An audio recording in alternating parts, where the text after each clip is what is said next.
Kennedy. Have you thought about what I said to you before? I'd really appreciate it if you gave me an answer sooner rather than later. Do you mean the money? I thought I already made it pretty clear I wouldn't be giving you anything. I don't remember saying no. You just said you'd think about it and left it at that. I did, but then I told Graham to tell you we wouldn't be giving you anything after me and him discussed it together. We're already sending you more than enough money to help out with your monthly living expenses as it is. I have no idea why you think you need more. That said, it's not that we don't want to help out, it's just that things might get rough for us financially if we give you any more money than we already are. Things might get rough financially.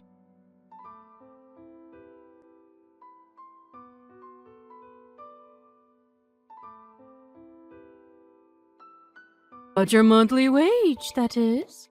5 figures? Is it true? I take it Graham told you? Is that why you're asking me for more money all of a sudden? So what if it is? It's not like you can't afford it. I'm an old-age pensioner with no income. If you have the leeway to help out, why not use it? Just because I make decent money doesn't mean I can afford to give it away. Besides, you're fully aware that me and Graham have 2 kids to look after. Why would you make such ridiculous demands of us when you know how much it costs to raise children? Obviously, I know that. What of it? What of it? You act like it's irrelevant. Even if things aren't so bad for us now, no one knows what the future might bring.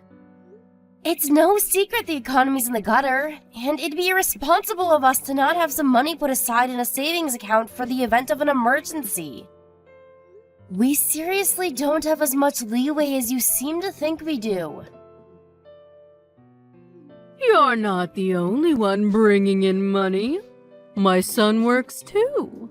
I simply do not accept that between both of your salaries combined, you can't afford to give your poor mother-in-law a helping hand. I really don't want to get into this with you, but if you insist on pressing the matter, you should know our outgoings are set to go up an awful lot real soon. Just because I got a pay raise doesn't mean we have money going spare. We have the kids' schooling to think about. One's moving up to high school and the other's going to college soon. Tuition fees aren't cheap. We genuinely can't afford to give you any more money than we already are. Oh dear, how disappointing. I really thought you were different, Kennedy. But it seems you're just the same as everyone else. This is precisely why it's such a bad idea for women to work. None of this would be happening if you stayed in the kitchen where you belong and let my son manage the finances. Women's liberation was a mistake. What the hell's that supposed to mean? You suddenly think you're so special. Just because you're bringing in a little money, don't you? Well, you're not, Missy. Don't get too big for your boots.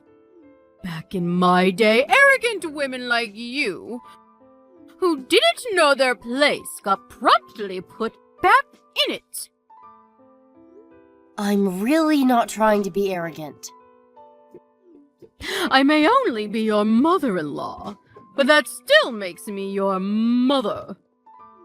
Even if I weren't, I'm still several decades your senior, which makes me your superior.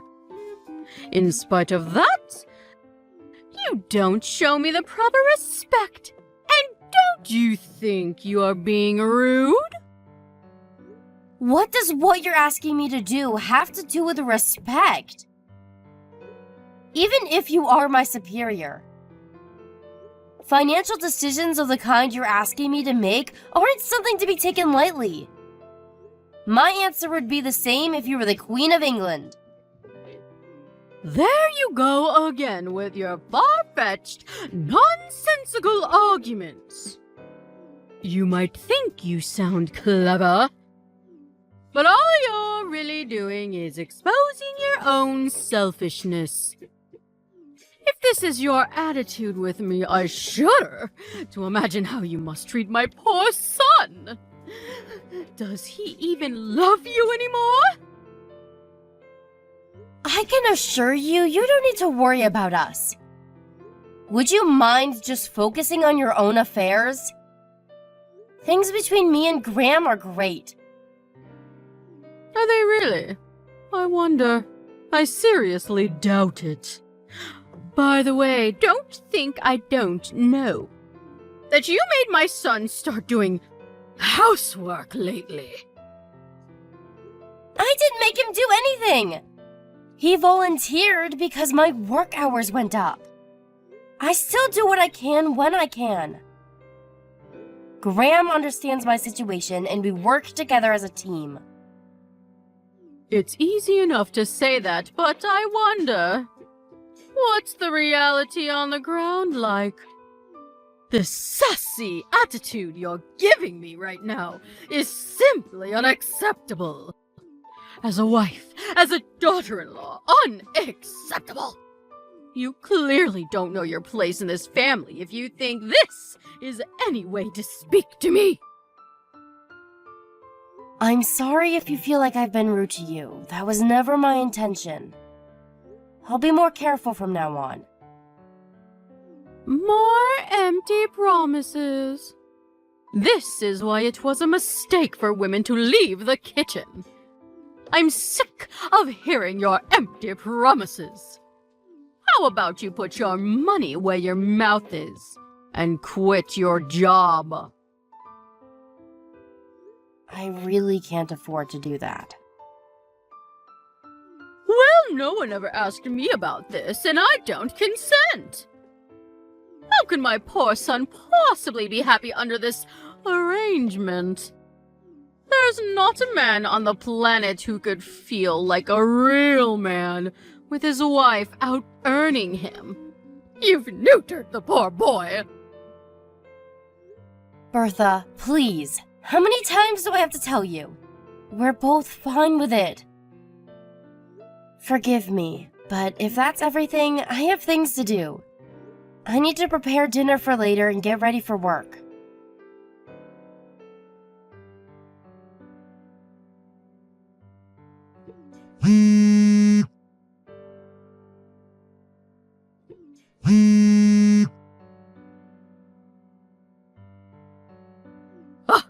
Kennedy? Kennedy. Excuse me, Kennedy. Are you there, young lady? Why won't you answer the phone? How dare you ignore a phone call from your mother? I've never encountered such rudeness in my life. Bertha, please. You have to stop doing this. I'm at work and can't speak on the phone right now. You spam called me yesterday, too. Please stop it. You have no idea how inconvenient it is when you do this in the middle of my work. I'm asking you nicely here. Oh, I forgot you asked me not to. Anyway, forget that. The real question is, why are you still at work? I made it very clear you were to quit your job, didn't I? I do hope the process is underway, and you didn't disobey me again. Were you actually being serious? I assumed you were joking. As if I'd joke about such a thing. I'm as serious as it gets. I see. Well, even still, that doesn't change my answer. Impossible is impossible, and that won't change. Impossible this, impossible that. You're such a negative Nancy. It's always doom and gloom with you. Back in my day, when times were tough, we pulled our socks up and we got on with it. You young people today don't know how easy you have it. And you, especially you, all you seem to be capable of doing is complaining. I'm reaching my wit's end with you, young lady. You should know I won't carry on tolerating this forever. There's nothing for you to tolerate. I never agreed to quit my job in the first place. Even if, for argument's sake, I was considering quitting my job, you wouldn't be part of the discussion because it has nothing to do with you. Blah, blah, blah. Here we go again with the same old nonsense. I've said it before, and I'll say it again. But if you don't hurry up and change your ways, my son's going to end up hating you. Don't worry. Graham's a decent man. There's no way he'd be petty enough to hate me over something like this. How can you be so sure? You have no idea what he really thinks of you. You have no idea what he really feels deep down. If that were the case, I'm sure he'd speak to me about it. In any case, it has nothing to do with you. How dare you! Why, you little brat! I oughta... You're the cockiest, most impertinent, most arrogant little upstart I've ever met in my life! You would have gotten the belt back in my day for this! You're lucky the world's gone soft! I've had it with you! Quit your job this instant! Why would I do that? That would make zero sense. Back in my day, a wife's place was in the kitchen and bedroom. She served her husband unquestioningly while keeping her head down and her mouth shut. She did what she was told when she was told it. And she liked it. But you don't know the first thing about being a proper wife. Not only are you so shameless that you actually think it is acceptable to work a job and make money, but you have the nerve to speak down to your mother-in-law like you rule the roost on top of it. I feel nauseous. The world's gone mad. Why are women so obsessed with acting like men all of a sudden? This isn't how a wife should behave. You need to change your ways right now. Jesus, Bertha, we're not in the Stone Age anymore. The world's a different place now. I don't think I rule the roost, and neither does Graham. And isn't that exactly the point? There are no dictators in our relationship. We're equal partners. Don't preach to me about how times have changed. Whether it's 567 BC or 2023. A good wife is a good wife. I don't approve of your behavior one bit. It's a wife's duty to serve a husband. You should be making my son feel like a man, not a little boy. How dare you earn more than him? I can't take this anymore.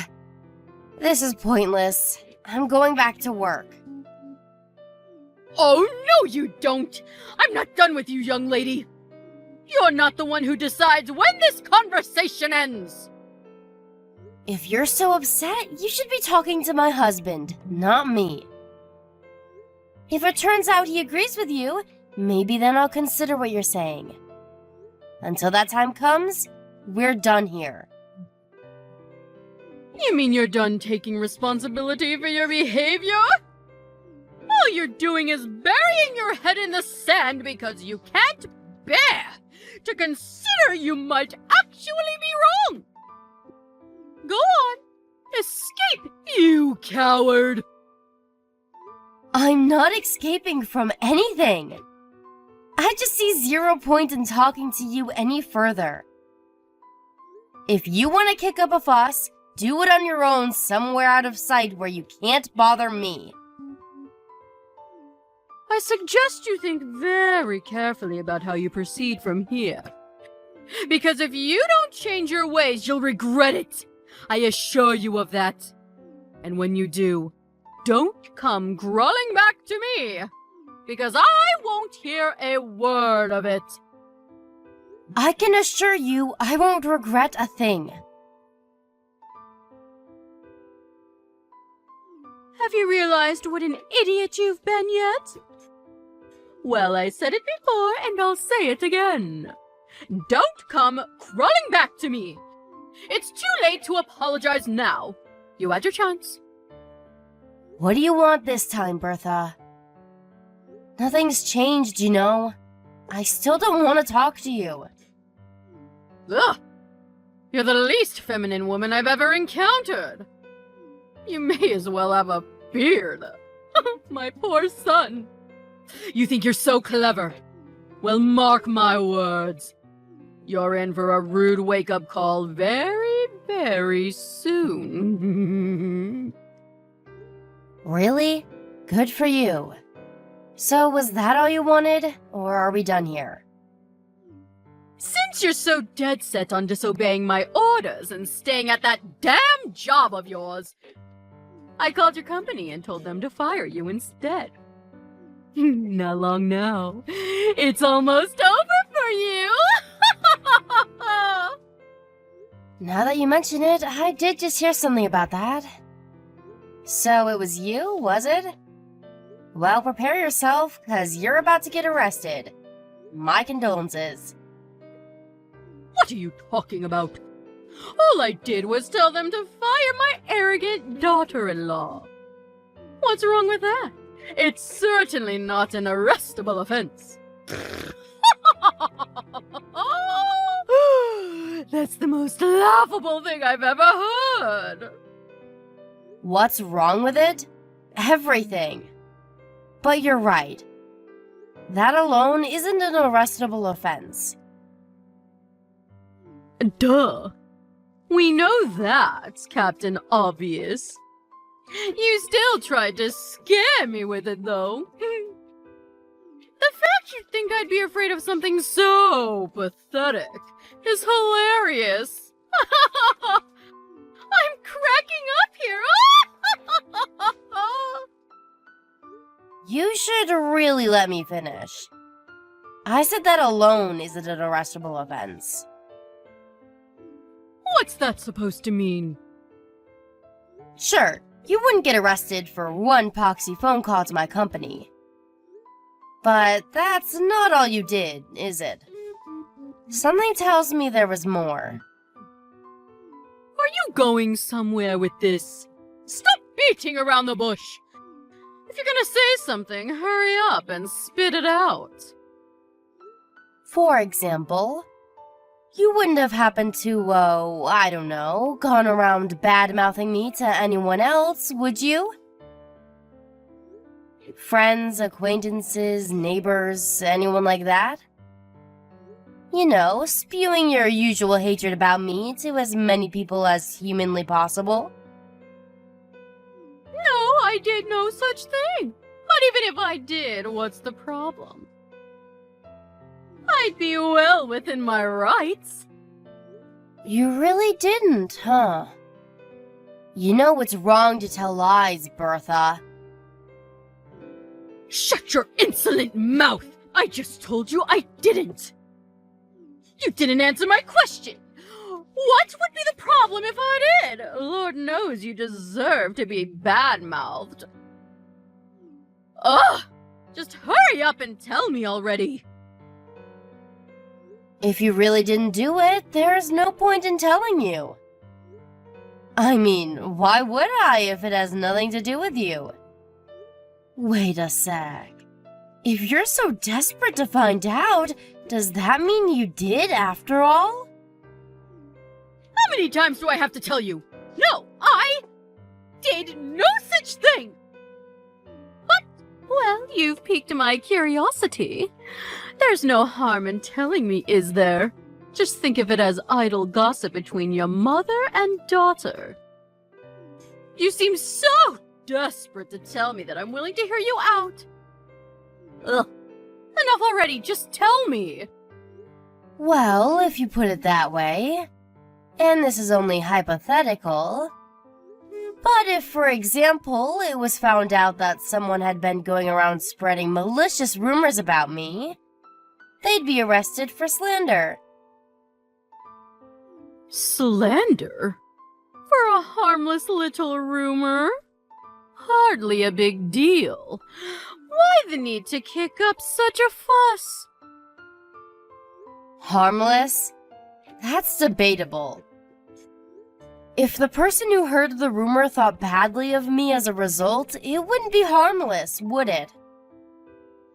Well, that's just how rumors are. Anyway, and again, this is all hypothetical, of course. But if the person who heard the rumors about me then went on to tell others, my detractors would continue to grow more numerous, and the lie would spread exponentially, would it not? What if it carried on spreading like that? Can you really say that'd be harmless? Because to me, it seems like I'd come out of the whole thing a lot worse off than I was before. Even still, wouldn't dragging the police into it be a bit extreme? If the rumor spread, can you say with 100% certainty there wouldn't be any negative consequences regarding my job? Of course there wouldn't. What a load of partial nonsense! You can be such a drama queen sometimes. My friends and neighbors have nothing to do with you. Can you say with 100% certainty that the friends of those friends and neighbors have nothing to do with me? What if Graham worked at the same company as one of them? What if one of their daughters was one of my clients? In that case, do you seriously think someone who'd heard such a rumor would have any interest in doing business with me? Surely that would be just an issue of their own prejudice. If someone decides to treat you that way based on something they heard through idle gossip, then the problem lies with them. But they wouldn't hold that prejudice if not for the person who spread the rumor in the first place. Which is why that person bears the most responsibility. As a result, that person would be the one who gets arrested. Do you understand now? There's something I need to go and check. You'll have to excuse me, but I'm going now. Oh, really? That's a shame. I'm in a great mood today. I was hoping we could chat a little longer. But if you have urgent business to attend to, I guess it can't be helped. Yes, I'm sorry. I simply have to take care of this. Speak later.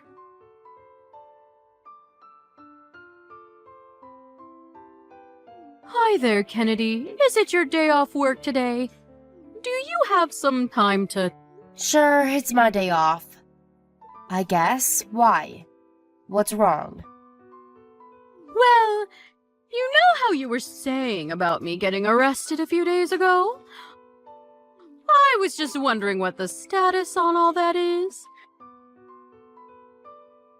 I just haven't heard anything. Could it be that they're not going ahead with it? Oh, that? Yep. The arrest won't be happening now. Sorry if I panicked you. Really? I won't be getting arrested. Yeah, I did talk to the police. But they said since the damage done to me was ultimately small and inconsequential, it would be difficult for them to pursue.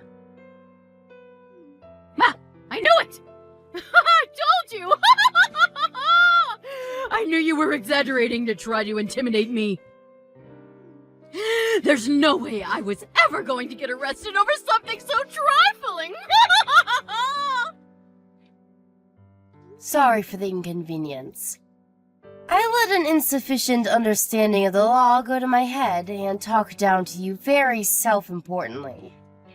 I'm really sorry. So you should be. People like you always think they can get away with talking down to others. This is why women shouldn't be in the workplace. And they certainly shouldn't be making as much money as they do. It goes straight to your heads. I hope you have a long, hard think about your behavior. You're right, I should.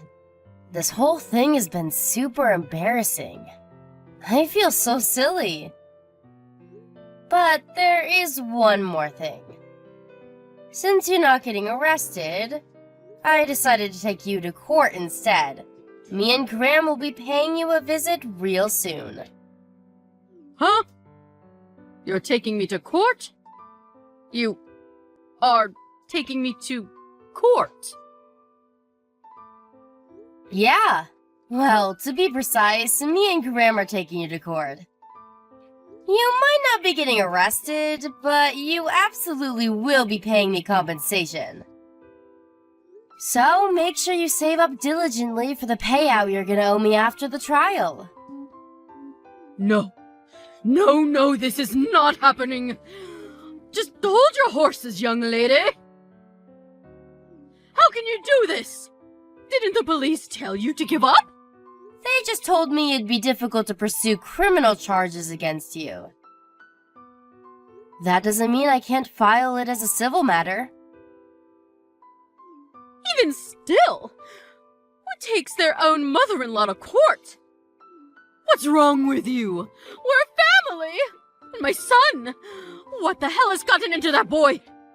You have lost your minds! Me and Graham both decided on this together. We concluded that our lives would be better without you and your jealous shenanigans in it. Your appeals to family are meaningless now. We're strangers. Jealous shenanigans? What am I supposed to be jealous of? You demanded that I send you more money the moment you heard about my salary. Then, as soon as I told you I had no intention of doing what you were asking, you started barking orders at me to quit my job. If that's not jealousy, what is? Alright, fine. Maybe you do have a point. But still, isn't taking me to court going a step too far? Surely, if you have grievances with me, you should just tell me? What happened to a good old-fashioned argument? Why the hell do we have to do it in front of a judge? Would you have stopped if I'd have aired my grievances? Of course I would. I'd never do anything to upset my beloved daughter-in-law on purpose. Liar. You seem to be conveniently forgetting that in actual fact, I told you to stop countless times, but you weren't having any of it.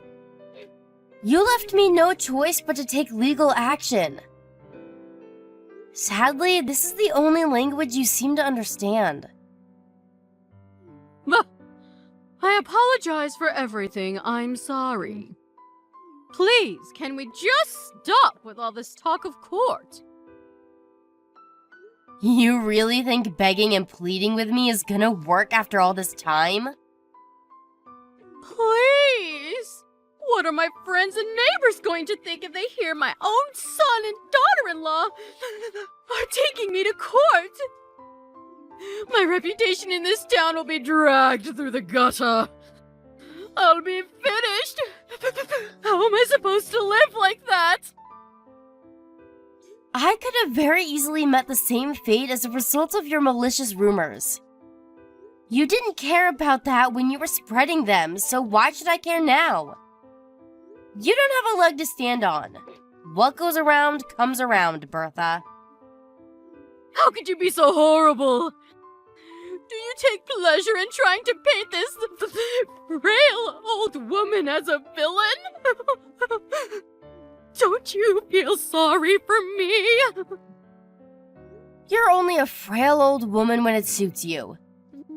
You were happy enough to call me every name under the sun and make slanderous phone calls to my company in an attempt to trick them into firing me when you thought you could get away with it.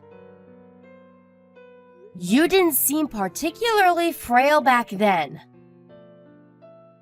You don't deserve an ounce of respect, and you'll never get it from anyone because you're nothing more than a bitter, manipulative old hag.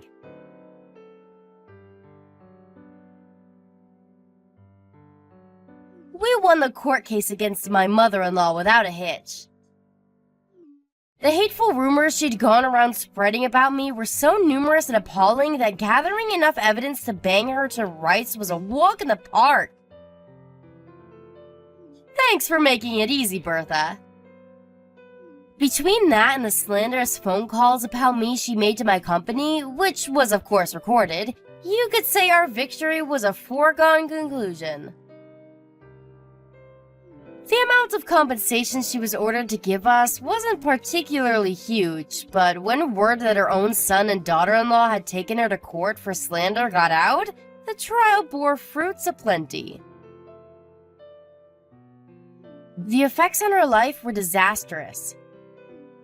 Those she once called friends now pointed fingers and mocked her behind her back, and with all neighbors at a 20-house radius now being aware of her misdeeds, she became the laughingstock of the whole street. To add insult to injury, Graham declared he was breaking off all ties with her. Having lost everything and facing constant reminders of her shame and disgrace every time she left the house, she decided to move out of state. Thanks to her no longer being here to boss me around with her absurd demands, I was able to return to my normal, relaxed life. And now, me and Graham are happier than ever. Another added bonus of having cut all ties with the wicked mother-in-law is that now I can use the money I used to send her on the kids and to save up for our future together as a family. All's well that ends well.